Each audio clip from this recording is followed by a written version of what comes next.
Donc ici, on va continuer sur l'unité 4. Donc vous écrivez unité 4, le 118. Donc on va même écrire suite. Vous écrivez la date, vous écrivez l'heure. Combinaison des fonctions. Alors on a déjà travaillé sur les fonctions paires et impaires. Maintenant grand 2. Opération sur les fonctions. Opération sur les fonctions. Voilà. Alors, opération sur les fonctions, ça veut dire additionner, soustraire des fonctions. On va prendre quelques exemples. Alors, premièrement, on va faire un petit rappel de toutes les fonctions que vous connaissez. Je vais faire un petit rappel rapide, mais rappel. Alors, qu'est-ce que vous connaissez? La linéaire, la quadratique. Donc, ça, vous devez les connaître toutes. Ça, c'est la fonction de base y égale à x, la y est égale à x au carré, l'exponentielle. Y est égal à c à la x, la log, la logarithmique, y est égal à logarithme de base c de x, la trigonométrique, y est égal à cosinus x ou bien y égale à sinus x. Après, vous avez la racine carrée, la racine carrée,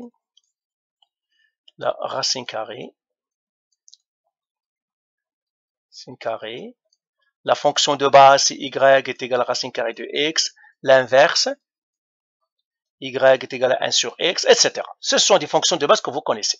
Maintenant, on va essayer de multiplier ces fonctions de base, les additionner, etc. On va voir qu'est-ce que se passe. Alors, prenons quelques exemples. Alors, exemple 1. Y égale à 2 à la x cosinus x. Alors, cet exemple ici, c'est quoi? C'est une exponentielle qui multiplie. Donc, je vais même écrire exemple 1. Mettre ici exemple 1. Donc, on va mettre ici 1. Exponentielle qui multiplie une trigonométrique.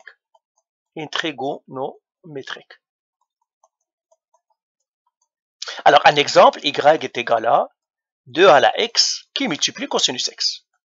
Alors, on va faire un tableau d'analyse.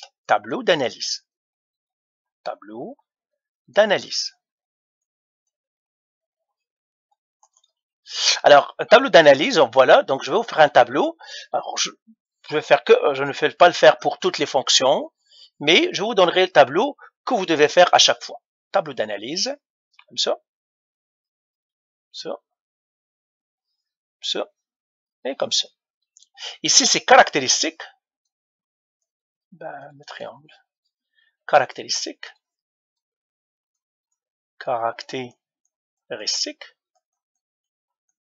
Ici, la première fonction, c'est y égale à 2 à la x. La deuxième fonction, y est égal à cosinus x. Ça, c'est la fonction globale, égale à 2 à la x, cosinus x. Première chose qu'on doit chercher, c'est la symétrie. Ça veut dire symétrie paire, impair. C'est ça la symétrie. On va l'écrire ici. Symétrie. Je mettrai avec... tout ça. Symétrie. Alors, elle est aucun, ni paire ni impair. Donc, j'écris ici aucun. Ni paire ni impair, j'écris aucun. Elle est paire. Donc, j'écris paire. Elle est aucun. Du moment que celle-là est aucun fois paire, ça donnerait aucun. Les zéros. Alors ça, c'est une fonction exponentielle. Il n'a aucun zéro. La fonction exponentielle de base, c'est une fonction exponentielle de base, il n'a aucun zéro. La fonction cosinus, il a plusieurs zéros.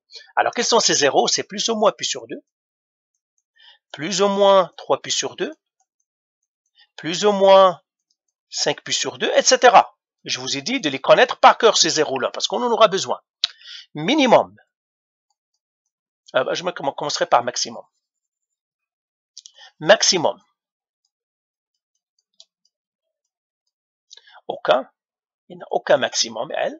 Par contre, elle a des maximums. Les maximums, c'est 0, plus ou moins 2 pi, plus ou moins 3 pi, 4 pi, pardon, etc.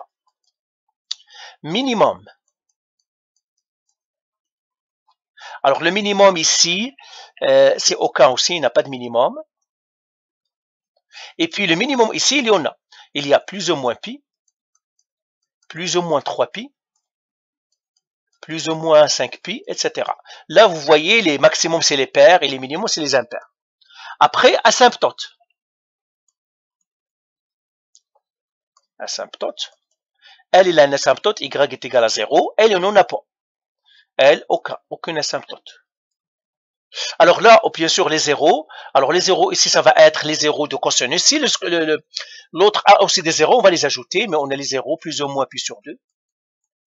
Plus ou moins 3 pi sur 2. Plus ou moins 5 pi sur 2, etc.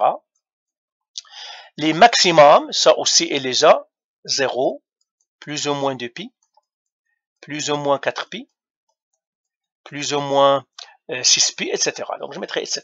C'est tout.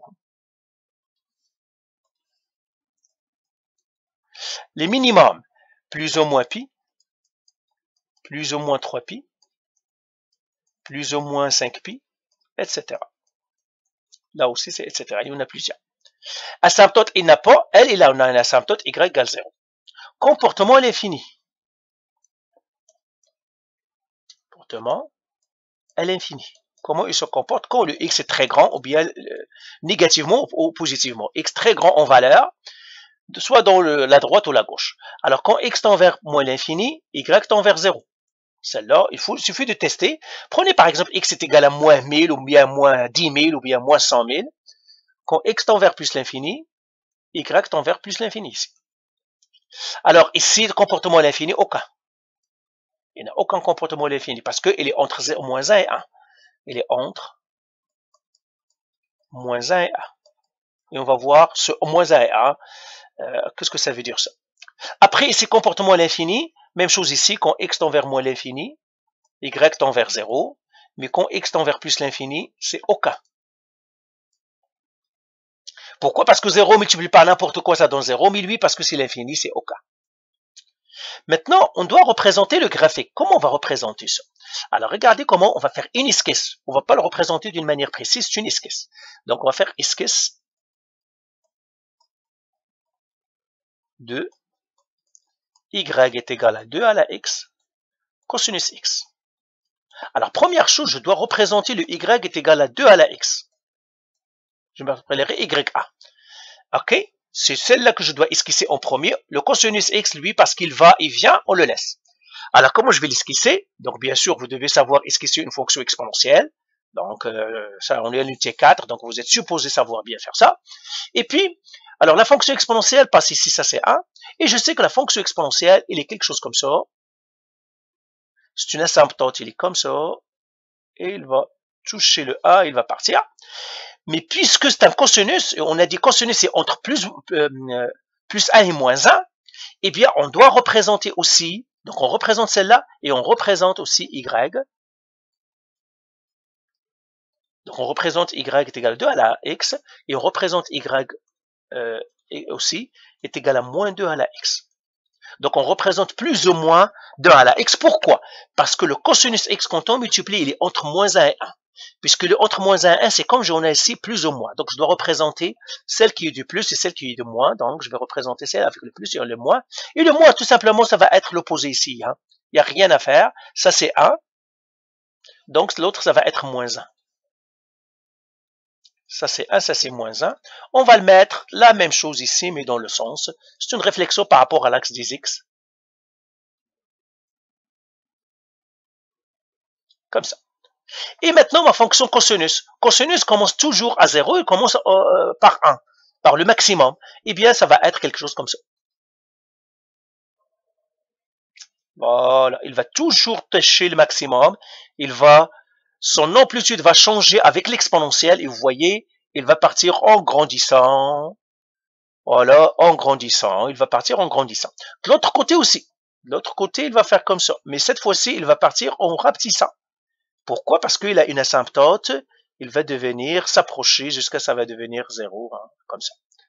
Voilà ma fonction, comment je vais l'esquisser. Voilà, je l'ai esquissé ici. Donc, c'est une fonction qui sera dans l'entonnoir. Pourquoi j'ai commencé par le A ici? Parce que c'est un cosinus. Si c'est un sinus, je commencerai par 0, parce que le cosinus commence toujours par 1. Et c'est ça ma fonction. Donc, première chose, je vais mettre ça, le rouge ici. Ça, c'est y est égal à 2 à la x. Le rouge, là, si y est égal à moins 2 à la x. Et la fonction qui est en vert ici, qui est avec en orange, ça c'est le y est égal à cosinus x, qui est en train de multiplier, cosinus x qui multiplie le 2 à la x. Alors bien sûr, cette figure-là, je l'ai représentée avec GeoGebra parce que pour faire des figures qui sont, ça se l'esquisse, tout simplement, je sais que ça va osciller autour de ces deux-là, parce que c'est une fonction cosinus, mais pour avoir de la précision, il faut utiliser un outil technologique, c'est celui-là que j'ai utilisé, voilà, ça c'est la fonction 2 à la x fois cosinus x, et vous voyez ici, c'est celle-là. Donc le GeoGebra, elle va me donner que les maximums et les minimums. Il me donne que la fonction. Maintenant, si je joins les maximums et les minimums, je vais retrouver ma fonction exponentielle. Si je rejoins mon maximum, ici ça c'est mes maximums, si je les joins, je trouve ma fonction exponentielle, ça le y est égal à 2 à la x. Et si je joins les minimums ici, je vais trouver encore mon autre fonction, je joins mes minimums, là ici, si y est égal à moins 2 à la x. Alors, pourquoi on a étudié cette fonction-là, une exponentielle, ou bien une fonction qui multiplie une trigonométrique? Alors, parce qu'on a quelque chose de général. Alors, général, c'est-à-dire, mettre ici vocabulaire.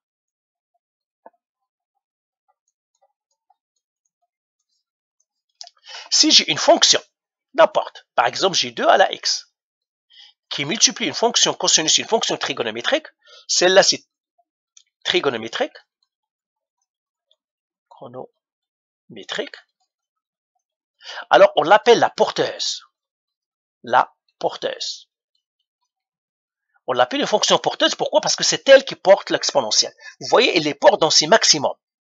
Ici, par exemple, pour avoir l'exponentielle, il suffit que je regarde ses maximums. On l'appelle la porteuse, et celle-là, on l'appelle le signal. C'est-à-dire ce que je veux envoyer. Dans ce cas-là, c'est l'exponentielle. Donc voilà, on a représenté une fonction, c'est-à-dire une fonction exponentielle qui multiplie, une exponentielle qui multiplie une trigonométrique. Maintenant, on va faire un exemple 2, une linéaire qui multiplie une trigonométrique. 2, linéaire qui multiplie une trigonométrique. Trigonométrique. Alors là, je prendrai un exemple, y égale à x, cosinus x encore. Je prendrai que cosinus x. Je vais le mettre à côté. Voilà, c'est ça. Alors je vais faire encore un tableau d'analyse. Ça, c'est le tableau d'analyse. Donc, je l'écris ici. Ça, c'est tableau d'analyse.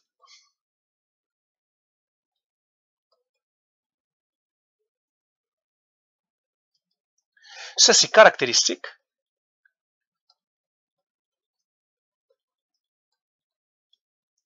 Ça, c'est la première fonction y est égal à x parce que c'est x qui multiplie cosinus x. Donc, la linéaire fois la trigonométrique. Et l'autre, la trigonométrique, c'est y est égal à cosinus x. Y égale à cosinus x. Alors, les caractéristiques, première chose, je dois savoir la symétrie. Alors, y est égal à x, elle est impaire. Y est égal à cosinus x, elle est paire. Là, c'est la multiplication. Y égale à x fois cosinus x. Alors, quand on les multiplie, on multiplie une impaire par une paire, ça me donne une impaire. Ça encore, revenez aux vidéos précédentes. Ça, c'est la symétrie. Les zéros. Alors, les zéros, c'est tout simplement mettre y est égal à 0. Le 0, ici, c'est 0. Quels sont les zéros du cosinus? On en a déjà parlé. Plus ou moins pi sur 2. Plus ou moins 3 pi sur 2. Plus ou moins 5 pi sur 2. Etc. Alors, quels sont les zéros ici? Eh bien, ça va être les zéros de la première et les zéros de la deuxième. Ça serait 0, plus ou moins pi sur 2, plus ou moins 3 pi sur 2, plus ou moins 5 pi sur 2, etc. Après les zéros, on a maximum. Je mettrai que max. Ça, c'est les max, les maximums. Eh bien, les maximums, elles, il n'en a pas aucun. Il n'a pas de maximum parce que il y a la limite. Par contre, le cosinus a dit maximum. Il a dit maximum où? Il a le maximum en 0, plus ou moins 2pi, plus ou moins 4pi, tout simplement avec les paires. Minimum, lui, il n'a aucun minimum, c'est aucun, la fonction linéaire. Alors, quels sont les minimums de la fonction cosinus? Oui, il y en a, c'est plus ou moins pi, plus ou moins 3pi, plus ou moins 5pi, ça veut dire les impairs, avec pi. Alors, ici, où est-ce qu'ils sont les maximums? Eh bien, ça va être les maximums de celle-là, 0, plus ou moins 2pi, plus ou moins 4pi, etc., 6pi, 8pi, etc. Lui, ici, je vais ajouter un autre ici, parce que c'est peu qu'on se trompe, 6pi, plus ou moins 6pi, etc. Alors là, même chose ici, je vais faire un 6pi, plus ou moins 6pi, etc. Là, les minimum, c'est plus ou moins pi, plus ou moins 3pi, plus ou moins 5pi, etc. ici. Après, on a les minimum, maximum, asymptote. Les asymptotes, il n'y a aucun asymptote ici, lui aussi aucun. Aucun asymptote, aucun aussi. Après, comportement à l'infini. Comportement à l'infini. Alors, le comportement, c'est quand x tend vers moins l'infini, y tend vers moins l'infini. Quand x tend vers plus l'infini, y tend vers plus l'infini. Là, ici, c'est aucun. Ici aussi, c'est aucun. Il n'y a aucun comportement à l'infini. Parce que c'est ça. Maintenant, je vais esquisser cette fonction-là. Alors, je vais partir ici, et on va l'esquisser. Alors, on a dit le signal et la porteuse. La porteuse, comme tout à l'heure ici, ça c'est la porteuse. Porteuse. Et ça, on l'a dit, c'est le signal. Le cosinus ici, c'est la porteuse parce que c'est une multiplication. C'est le signal. Quand on multiplie avec une trigonométrique, ce que je raconte ici, c'est tout simplement quand on multiplie avec une fonction trigonométrique. Toujours la fonction trigonométrique, c'est là, on l'appelle la porteuse. Alors, on va esquisser. Donc, esquisse. Qu'est-ce qu'on va esquisser? On a x, y égale à x qui multiplie cosinus x. Donc, ça c'est le signal. Je vais esquisser le signal en premier, ça veut dire y est égal à x. Mais je vais esquisser y est égal à x et y est égal à moins x. Parce que le cosinus est entre plus et moins 1. Car cosinus est entre 1 et moins 1. C'est pour cela qu'on va représenter le x et le moins x pour représenter qu'elle est entre les deux, entre 1 et moins 1. Alors, je vais faire ça. C'est une esquisse. Ça veut dire que c'est pas précis. Une esquisse, on ne fait même pas les coordonnées, on ne fait rien. C'est ça. Alors, je représente y est égal à x. Je vais la représenter en rouge ou bien en bleu. Ça ne change rien. Comme ça. Elle est comme ça. Ah. Elle est mal faite. Je vais la reprendre.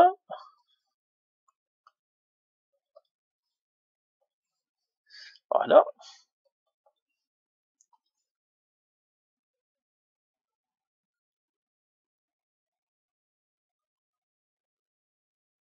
Voilà. Et je dois représenter, ça c'est y est égal à x. Je l'écris à côté d'elle. Et je dois représenter y est égal à moins x. Y est égal à moins x, c'est dans l'autre sens. C'est une droite qui descend. Oh, c'est fou ce que je fais. Où est-ce qu'il est? Il est là. Voilà. Et voilà, le y est égal à x.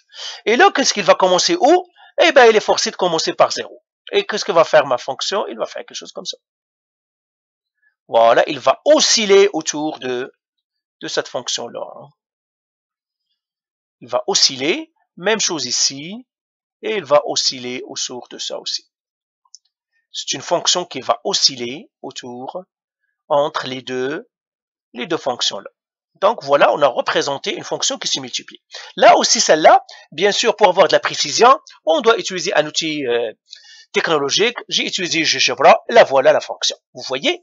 Et puis là, si je ramasse les maximums, par exemple, je vais les ramasser avec du bleu. Si je ramasse, alors c'est-à-dire les maximums et les minimums ici, vous voyez, c'est les maximums ici, avec les minimums, si vous voyez, si je les ramasse comme ça, voilà, j'aurai ma droite y est égal à x. Ça, c'est la droite y égale à x. Je prends une autre couleur pour ramasser les autres. Et si je ramasse l'autre côté, c'est ça, je vais le faire, ouais, je vais le faire avec du rouge. Je ramasse l'autre côté. Ça, c'est le y est égal à moins x. Alors, vous voyez, GeoGebra ne trace pas le y est égal à x, le y est égal à moins x, mais nous, pour esquisser, c'est plus facile d'utiliser ces deux droites-là, et voilà ma fonction comment elle est. Donc, et ça, c'est y est égal à moins x. Maintenant, on va faire une autre fonction, c'est une cosinus, c'est-à-dire trigonométrique fois une trigonométrique. Alors, on va faire un autre exemple, une trigonométrique fois une trigonométrique. Troisième exemple, une trigonométrique,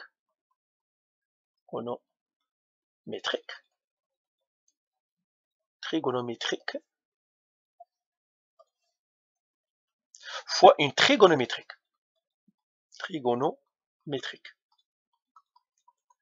avec des périodes différentes.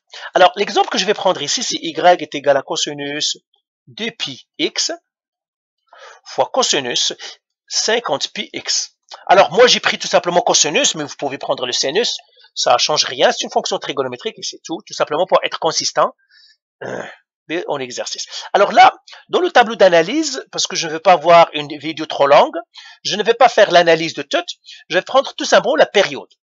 Parce que ce sont des fonctions trigonométriques, une fonction trigonométrique qui multiplie une fonction trigonométrique. Ce qui nous intéresserait, ça, c'est la période. Donc ici, caractéristique.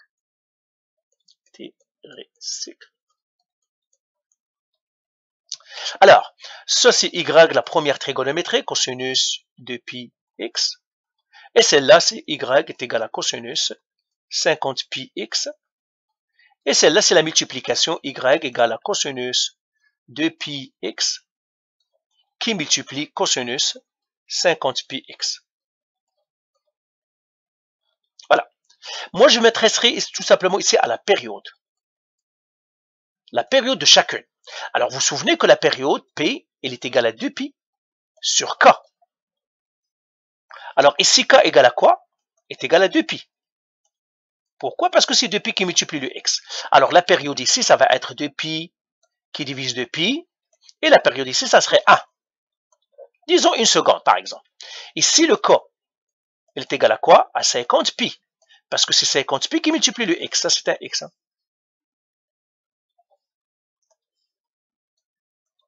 Et là, je calcule la période.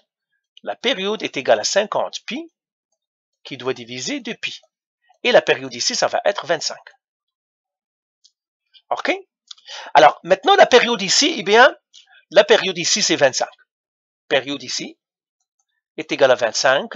On prend la période, la plus grande des périodes ici, mais ça doit être un multiple, mais dans ce cas-là, c'est 25. Mais on ne s'intéresse pas à ça. Maintenant, je vous demanderai la question. Quel sera le signal qui sera la porteuse? Eh bien, celui qui a la plus petite période, c'est la porteuse, c'est le plus rapide. Parce que lui, il a une petite période. Ce que ça veut dire une petite période, ça veut dire, disons ça, ce sont les secondes, une seconde. Disons ça, c'est 25 secondes. Lui, à chaque seconde, il revient. C'est ça la période. Lui, c'est à chaque 20 secondes qu'il revient. On peut parler aussi en jours. Ça pourrait donner même plus un. Ça, c'est en jours. Disons que ça, c'est un jour. Et ça, c'est 25 jours. Lui, à chaque jour, il revient. Lui, c'est à chaque 25 jours qu'il revient. Qui est le plus rapide? Eh bien, c'est lui, le plus fréquent. Donc, rapide, lui, il est rapide. Lui, il est lent. Alors, le plus rapide, c'est la porteuse. Le moins rapide, c'est le signal. Toujours le moins rapide, c'est le signal, et le plus rapide, c'est la porteuse. Parce que tous les deux sont des cosinus. Ce sont des fonctions trigonométriques. On a dit, la fonction trigonométrique, c'est elle qui va être la porteuse. Alors là, toutes les deux sont des trigonométriques. Laquelle qui sera la porteuse, c'est celle qui est la plus rapide. Et lui, ça serait le plus lent. Maintenant, comment on va les représenter? Eh bien, la même chose. Je vais partir ici. Je vais effacer tout. OK. Alors, je vais faire premièrement ma fonction. J'ai y est égal à cosinus de pi x fois cosinus 50 pi x.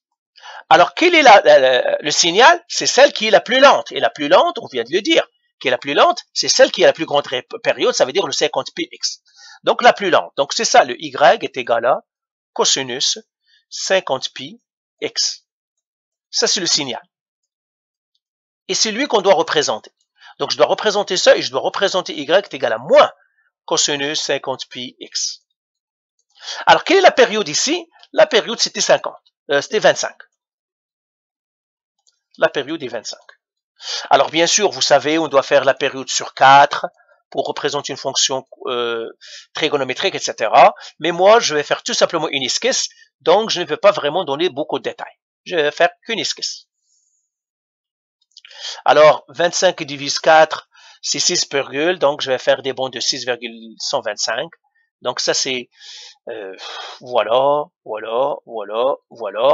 Donc ça c'est 0, ça c'est 25. Je prendrai des bonds de 5. Donc la période c'est 25, donc je prendrai des bonds de 5. Ça aussi, ici. Alors c'est ça, 5, 10, 15, 20, ça c'est 20, 25 ici. Donc le 25 est ici, ça c'est 20. Donc, moins 5, 10, 15, 20, 25. Moins 25, moins 5. Alors, si je regarde ma fonction c'est une fonction cosinus. Il est 1 ici, c'est moins 1. Eh bien, cette fonction-là, il va faire quelque chose comme ça.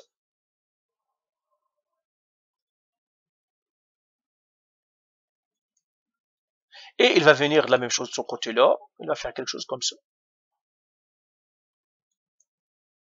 C'est ça ma fonction cosinus, celle-là. Maintenant, je vais représenter la moins cosinus. La moins, c'est l'opposé de l'autre. Je vais la représenter comme ça. Eh bien, la moins, ça va partir de ce 0. Il va rencontrer ici. Il va venir ici. Et il va faire ici. Je peux la continuer, bien sûr. Hein. Ah, pardon. Je peux la continuer si je veux. Hein. Pourquoi je me suis arrêté là, je ne sais pas. Mais normalement, je dois la continuer.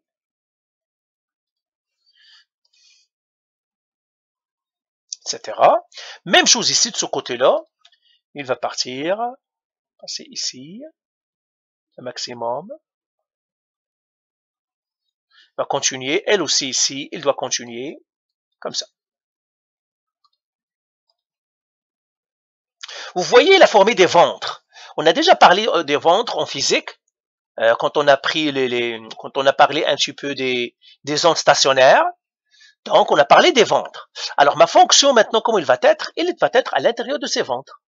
Il va venir d'ici, et il va être dans ces ventres-là. Il touche toujours la porteuse, c'est-à-dire le signal, il touche toujours le signal. C'est celle, la porteuse, il est ici, et il va osciller. Ah, pardon, il descend ici. Ça forme des battements en quelque sorte. Voilà, il forme des battements. Voilà. Comme ça. Même chose de ce côté-là. Il fait comme ça. Il oscille à l'intérieur. Tout en touchant. Alors, vous voyez, hein, c'est pas facile de les faire. Hein. Il touche ici hein, le signal. Il les touche. Comme ça, comme ça, comme ça, comme ça, comme ça. Et il passe. Alors, bien sûr, je l'ai représenté aussi sur GeoGebra. Alors, je crois que c'est ici. Eh bien, la voilà. Vous voyez, c'est celle-là la fonction cosinus de px, voilà. Alors, si je trace les maximums, si j'essaie de joindre mes maximums, je vais retrouver le signal. C'est celle-là, les ventres. Vous voyez, ça, ce sont les ventres. Et puis, j'ai un autre ventre ici, que ça me forme, etc.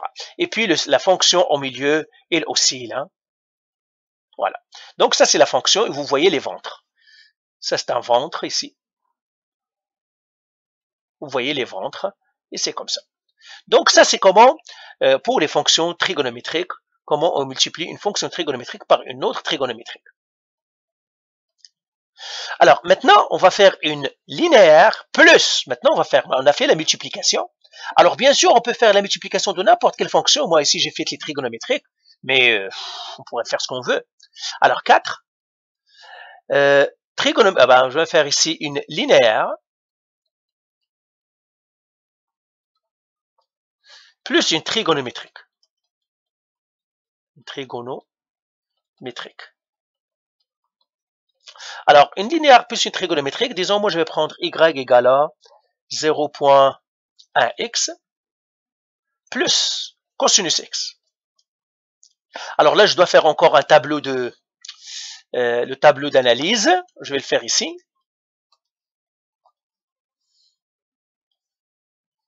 Comme ça. Comme ça. Et comme ça. Alors ici, tableau d'analyse, j'ai fait caractéristique.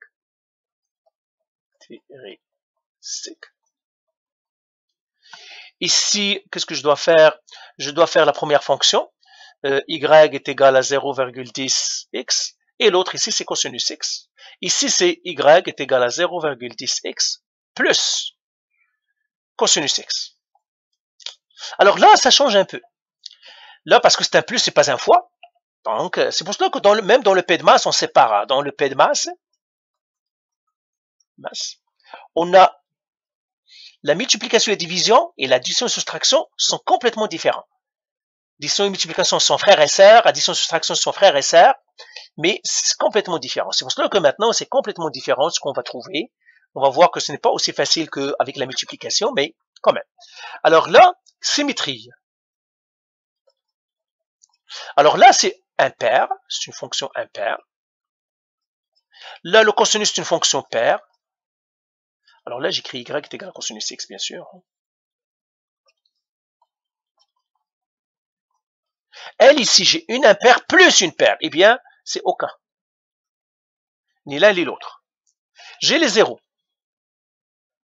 Alors, les zéros, ici, c'est 0. Les zéros à L, c'est quoi? C'est plus ou moins pi sur 2.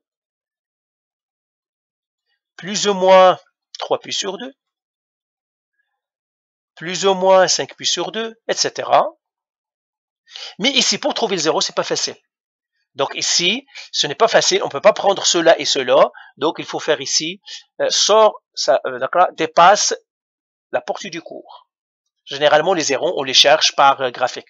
Donc les zéros, méthode graphique. Méthode graphique.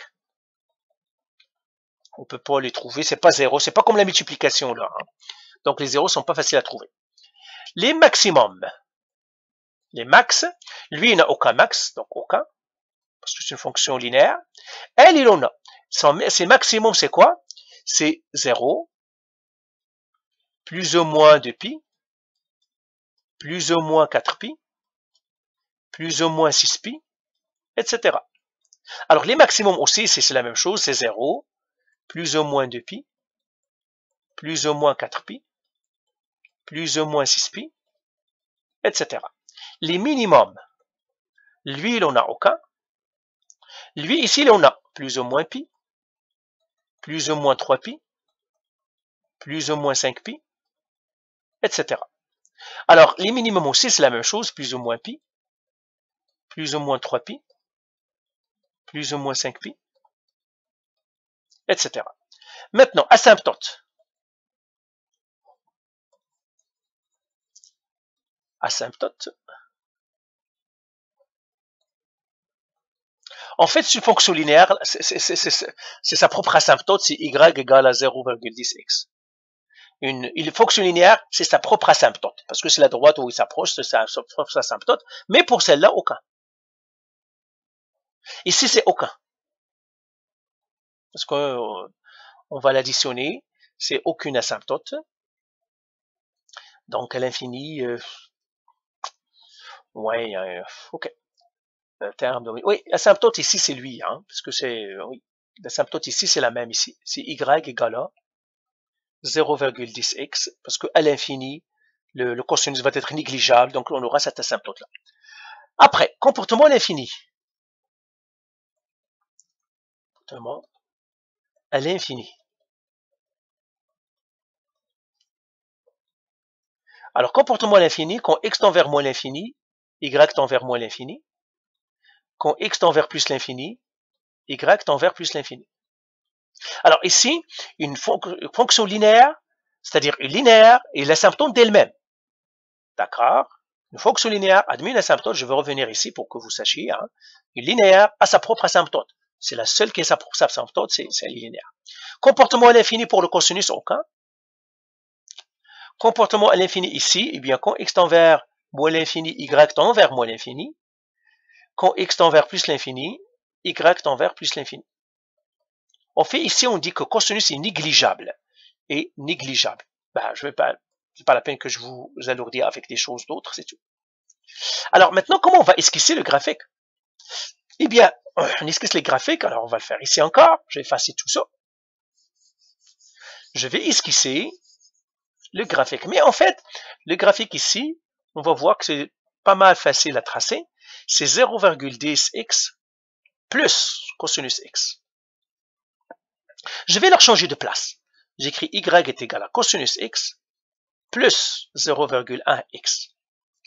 Eh bien, pour esquisser le graphique ici, premièrement, je vais tracer celle qui est là, qui n'est pas le cosinus. Je vais la tracer, la droite, ici. Donc, je vais faire ça comme ça, ça comme ça.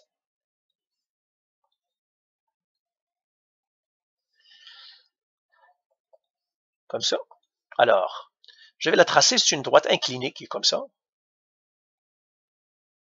Ça, c'est y est égal à 0, ben, je vais le mettre ici. Ça, c'est y, mettre en jaune.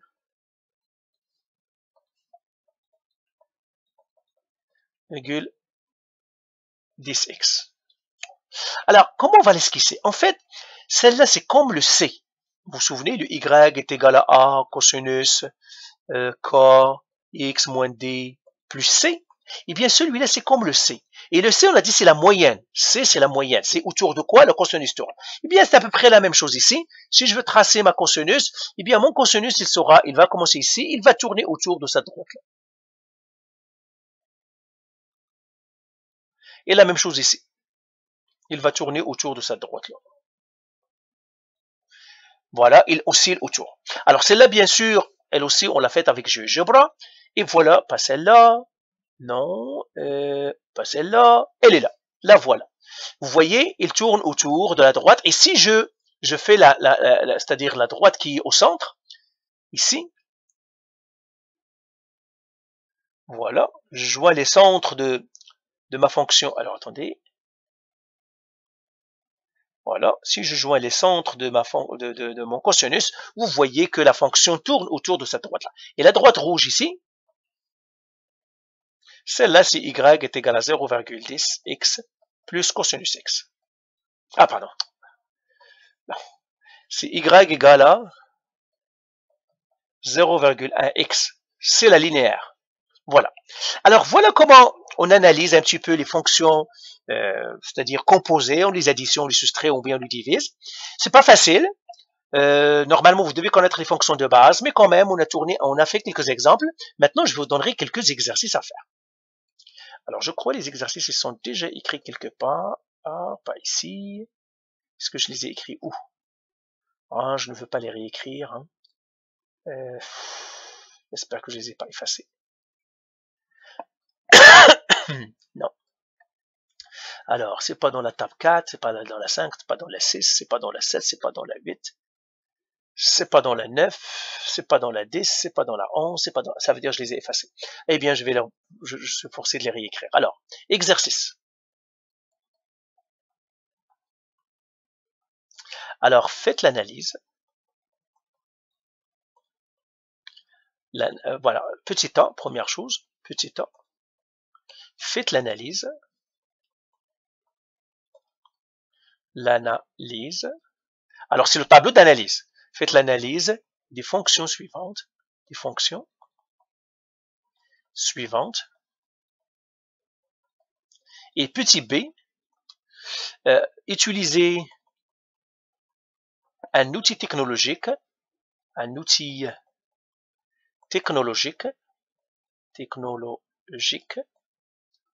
comme GeoGebra pour construire leur graphique.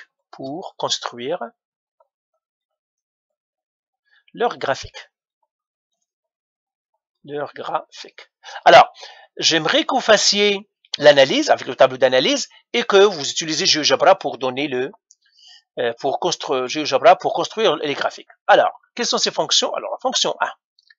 Alors, 1, y égale à 3 à la x, ben, je mettrai 2 à la x, ou bien, non, je ne mettrai même pas 2.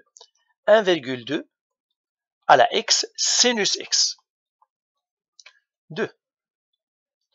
Y égale x au carré sinus x. Alors ça c'est quoi? C'est une exponentielle qui multiplie une trigonométrique. Exponentielle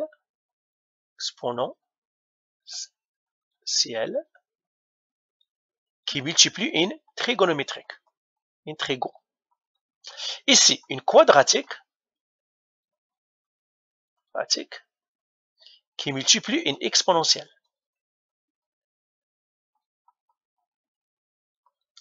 Alors 3. Y est égal à 2 à la x plus 3x au carré. Ça veut dire ici c'est quoi? C'est une exponentielle qui s'additionne à une quadratique. Et vous allez voir qui gagne. Généralement, c'est ça qui gagne en fond. Est-ce que c'est le phénomène de l'exponentielle ou c'est le phénomène de la quadratique qui va gagner? 4. Y égale à 1 moins x au carré sur 4 moins x au carré. Ça, c'est une quadratique qui divise une quadratique. Quadratique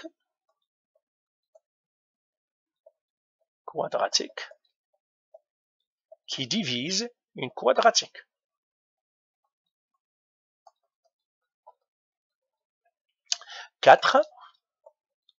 Pardon, 5. Une cinquième. Ah, pardon. Je donnerai que c'est 5 ici, tu vois. Une cinquième. Y est égal à x au carré, ou bien x à la 4, exponentielle 1 sur 2 à la x. Ça, c'est une polynomiale, une quadrique, polynomiale, qui multiplie une exponentielle. Voilà. Donc, ce sont de beaux exercices pour que vous pratiquiez, pour que vous sachiez, quand on additionne des fonctions de différentes natures, qu'est-ce que ça donne. Alors, en général, à 99,99%, on ne sait pas faire. Il faut qu'on utilise un outil technologique pour nous dire qu'est-ce qui se passe. Parce que à partir des fonctions de base, on ne peut pas savoir qu'est-ce qui se passe quand on les mélange. OK? Alors, voilà. Allez, bye.